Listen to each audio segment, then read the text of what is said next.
আসসালামু আলাইকুম। চলে আসলাম আরেকটা ছোটখাটো ভ্লগ নিয়ে। এই ভ্লগের মধ্যে আমি দেখাবো যে হুট করে কেন বাবার বাসায় যাওয়া হলো, আর বাবার বাসায় যাওয়ার আগে কি প্রিপারেশন নিলাম। তো সকালবেলা ঘুম থেকে ওঠার পরে আয়েশাকে যেহেতু স্কুলে নিতে হবে, ওর টিফিন রেডি করছিলাম, পাশাপাশি ওকে নাস্তা খাওয়াতে হবে সেটাও রেডি করছিলাম। তো টিফিনে দিয়েছিলাম মোমো আর একটু নাগেট, আর খাওয়াচ্ছিলাম ডিম পোচ সাথে একটা রুটি। আমি 9:30 বাজে ওকে ঘুম থেকে উঠিয়েও কোনোভাবে ম্যানেজ করে 12টার মধ্যে স্কুলে পৌঁছাতে পারি না। কিন্তু শাওনরা 11টা বাজে ঘুম থেকে উঠে সবকিছু কিভাবে যেন করে নিয়ে যায়, আই ডোন্ট নো। তো আজকে টিফিনে আমি দিয়েছিলাম চিকেন নাগেট, মোমো সাথে একটু তরমুজ, আর এখন আমরা স্কুলে চলে যাচ্ছি। আওয়াইশাকে আমি আগেই বলেছিলাম যে নানু বাসায় যাব, তাই সে তার পিস্তলটা নিয়ে নিয়েছে খালামণিকে ভয় দেখানোর জন্য। স্কুলের সামনে বসে একটু শাওনকে কল দিয়েছিলাম যে সে কি করতেছে, কখন আসতে পারবে। ও তো আসলে আস্তে আস্তে অনেক লেট হয়ে যাবে, দেখা যাবে যে রাত 12টার পরে সব কাজ শেষ করে দেন সে বাবার বাসায় আসবে, ততক্ষণে বাবারা ঘুমিয়েও যাবে।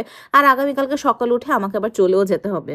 বাবার বাসায় এভাবে হুট করে যাওয়ার মেন রিজন আসলে আওয়াইশাই, বিকজ ও একদম পাগল হয়ে যায় নানু বাসায় যাওয়ার জন্য। স্কুল থেকে বের হওয়ার পরে ফার্স্ট ডে সে তার ব্যাগটা খুলে দেখায় যে আজকে সে কি করেছে। তো দেখাচ্ছিল যে পতাকা এঁকেছে। আওয়াইশারা এখন পর্যন্ত অবশ্য ড্র করতে পারে না, কোনো কিছু ড্র করা থাকলে সেটাকে ওরা কালার করতে পারে। ওরা মেইনলি শিখছে ক্রাফটিং, লাইক যে কোনো কিছু যদি বানানো থাকে সেটাকে ওরা গ্লু দিয়ে আরেকটা কাগজের মধ্যে লাগায়। তো এই জিনিসটা আমার মেয়ে আলহামদুলিল্লাহ খুব ভালো মতোই শিখে গিয়েছে। রাস্তায় যাওয়ার পথে এই জিনিসটা দেখে খুবই ভালো লাগলো, ভালো কাজের হোটেল। এখানে সবাইকে বিনামূল্যে খাবার দেওয়া হচ্ছে, তো খুব ভালো লাগতেছে যে কেউ একটা ভালো কাজ করবে তাকে খাওয়া দেওয়া হবে, এরকম কনসেপ্ট কিনা আমি জানি না।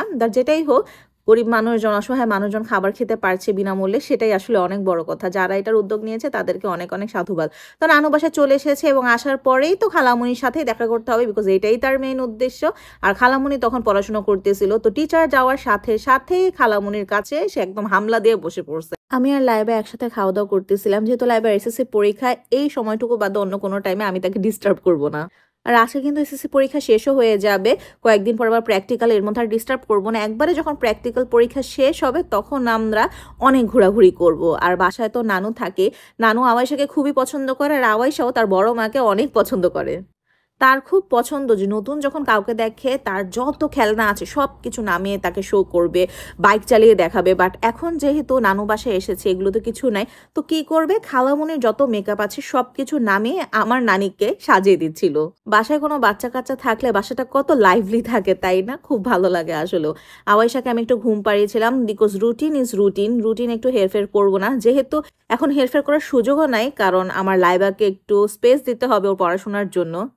আর আওয়াইশাকে বললে সে বুঝে, সে অল্প একটু সময় 10-15 মিনিট যে খালামণির সাথে খেলতে পেরেছে এতেই তার শান্তি। বাকি সময়ে তার নানু ভাই আছেই। সন্ধ্যাবেলা আম্মু একটু কাবাব বানিয়েছিল, আর রাতের বেলা তো অনেক আইটেম ছিলই, লাইক এখানে ছিল পোলাও, দেন আম্মু সবসময় মাখা সালাদ করে, আমরা এভাবেই সালাদ খাই, খুবই ভালো লাগে।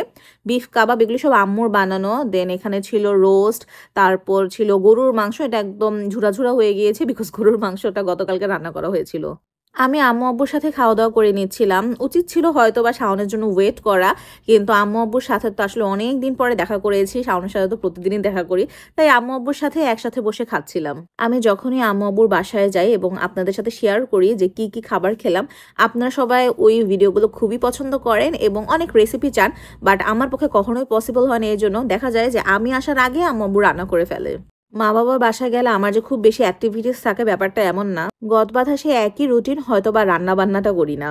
ছোট বেবি থাকলে আসলে এত কিছু মেনটেন করা পসিবল হয় না, আর আম্মু আব্বু যেহেতু খুবই ডিসিপ্লিন, যতটা বাজে ঘুম থেকে উঠার এবং যতটা বাজে ঘুমানোর, এই জিনিসটা আম্মা আব্বা খুবই মেনটেন করেন। এই তো আওয়াইশাকে খাওয়াতে খাওয়াতে শাওন চলে এসেছে, এখন বাজে রাত 1:30। আর মেয়ের বালিশটা আমি আনতে ভুলে গিয়েছিলাম, বাবা আবার এটা মনে করে নিয়ে এসেছে। বাবারা হয়তো এমনই, মেয়ের সব সুযোগ সুবিধার কথা সব সময় মনে রাখে। এই তো এখন রাত 2টা বাজে, শাওনের সাথে আবার বসেছি, শাওন এখন খাওয়া দাওয়া করবে। আর আজকে আমার ভিডিওটা এখানেই শেষ। থ্যাংক ইউ ফর ওয়াচিং, আল্লাহ হাফেজ।